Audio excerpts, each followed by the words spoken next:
Hello विद्यार्थियों, आज हम अंधेर नगरी की प्रासंगिकता को जानेंगे। अंधेर नगरी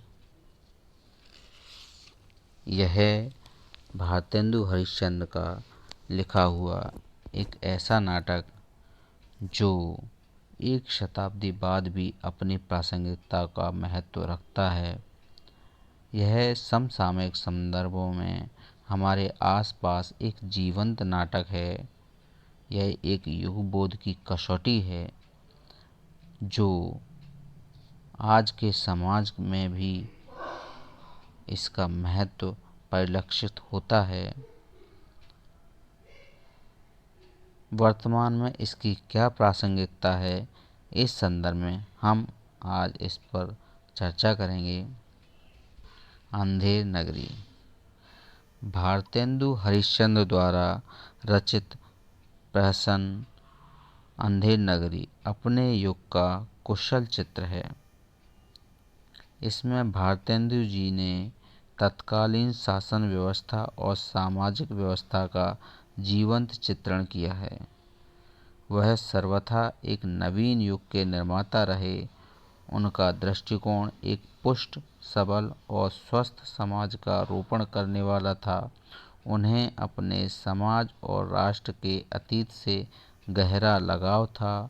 उन्होंने अपने समय की हृदयस्पर्शी समस्याओं को मर्मस्पर्शी रूप में दर्शाने के साथ साथ उनके निदान और समाधान के लिए अनेक साहित्यिक विधाओं में विभिन्न प्रकार की रचनाएं रचकर अमृतधारा को प्रभावित किया है। आचार्य रामचंद्र शुक्ल ने उन्हें युग प्रहरी स्वीकार करते हुए कहा कि उन्होंने हमारे जीवन के साथ हमारे साहित्य को फिर से लगा दिया। बड़े भारी विच्छेद से उन्होंने हमें बचाया। भारतेंदु ने अपनी चर्चित कृति अंधेर नगरी में अपने युग की संपूर्ण स्थिति के एक भाग को बड़े ही प्रभावशाली रूप में चित्रित किया है। अंधेर नगरी का ब्राह्मण टके के वास्ते कहता है कि 1 टका में हम अपनी जान दे देते हैं। टके के वास्ते ब्राह्मण धोबी और धोबी ब्राह्मण बनने को तैयार है।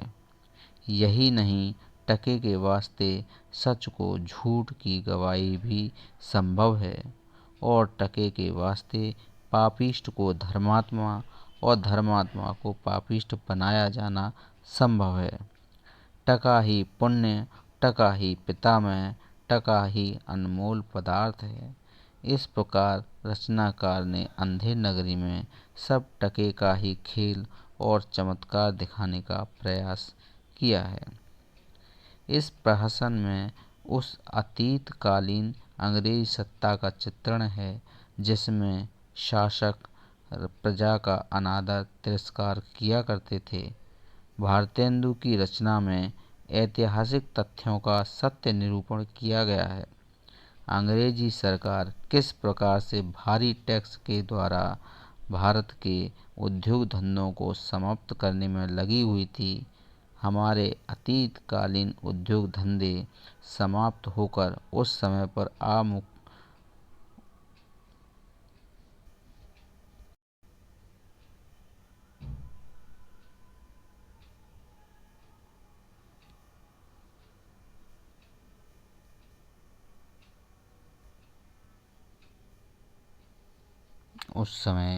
परामुखी हो गए थे, हो चुके थे। उस समय सभी सरकारी अधिकारी दमन कर रहे थे। शोषण का जबरदस्त कुचक्र फैला हुआ था और चारों ओर जनता लूटी जा रही थी। इसमें व्यापक असंतोष और घुटन की भावना दिखाई देती है। हमारी राष्ट्रीय एकता को भंग करने में अंग्रेजी सरकार हमारी विरोधी और क्रांतिकारी भावनाओं को भी नष्ट करने में एकजुट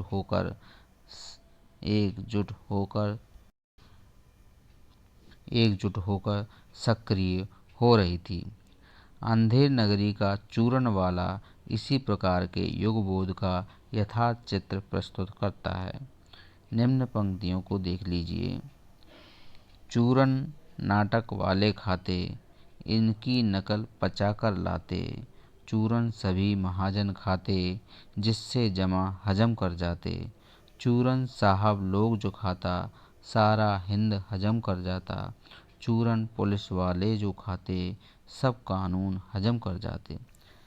भारतेंदु के युग में सच्चा व्यक्ति गलत समझा जाता और गलत व्यक्ति सच्चे रूप में देखा जाता था। इसीलिए सच्चे व्यक्ति वो सब प्रकार से पीड़ित और दुखी होता रहता था। सत्य आचरण केवल देखने की वस्तु मात्र था, अंदर तो बुरे नियत और कलुषित भावना का ज्वार उमड़ता था। इस समाज में धर्म और नैतिक स्वरूपों का गला घोंट दिया गया था। इस प्रकार के दृश्य का उल्लेख अंधे नगरी के 5वें दृश्य में देखने को मिलता है। सांचे मारे मारे डोले, छली दुष्ट सिर चढ़ चढ़ बोले। प्रगट सभ्य अंतर छलधारी, सोई राज सभा बल भारी। सांच कहें ते पनही खावे, झूठे बहुविध पदवी पावे। उपयुक्त विवेचन के आधार पर हम ये कह सकते हैं कि उस समय उस युग में किसी प्रकार का न तो कोई आदर्श था, न सभ्यता थी, न नैतिकता थी, अपितु पूरा समाज एक अंग्रेजी सत्ता का अनुयायी बना हुआ था। प्रशासन से केवल अज्ञानता फैलाने का काम कर रही थी, जिससे भारतीय छवि कलुषित हो रही थी। इस प्रकार हम देखें तो अंधे नगरी वास्तव में समसामयिक संदर्भों का जीवंत प्रहसन है, जो युगबोधी कसौटी पर पूरी तरह खरा उतरता है।